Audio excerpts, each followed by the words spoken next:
આપણે સૌ જાણીએ છીએ કે ગુજરાતનું સુકાન 2001માં કચ્છના ભયંકર ધરતીકંપ પછી મોદીજીએ સંભાળ્યું ત્યારથી એમણે ગુજરાતના વિકાસ માટે અનેક પ્રયત્નો કર્યા, અનેકવિધ યોજનાઓ બનાવી. એમાં એમણે જોયું કે આપણા શહેરો નબળા છે, શહેરનો વિકાસ થઈ નથી રહ્યો. ત્યારે એમણે મુખ્યમંત્રી શહેરી સ્વર્ણિમ યોજના બનાવી અને એ યોજનાના હિસાબે દરેક શહેરોનો વિકાસ થયો. અને જ્યારે શહેરોનો વિકાસ થયો, અત્યારે સમગ્ર દેશમાં આપણા ગુજરાતમાં શહેરી વસ્તી લગભગ 50% જેટલી છે અને 50% ગ્રામ્ય વસ્તી છે.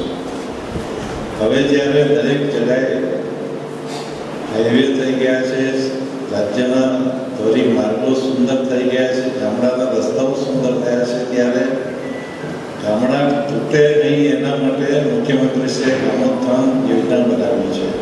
શહેરમાં જે સગવડતા મળે એ બધી સગવડતા ગામડામાં જ મળે એ માટેનું જે આયોજન કર્યું છે. અને એમાં પણ આપણા ગુજરાતમાં 114 જેટલી તાલુકા પ્લેસ છે. કપરાડા, નાનાકુંડા એ બંને તાલુકા છે, પરંતુ ત્યાં નગરપાલિકા કે શહેરીકરણ નથી. આવી 114 જેટલી તાલુકા પંચાયતની મેઇન સ્થળ છે. એ બધા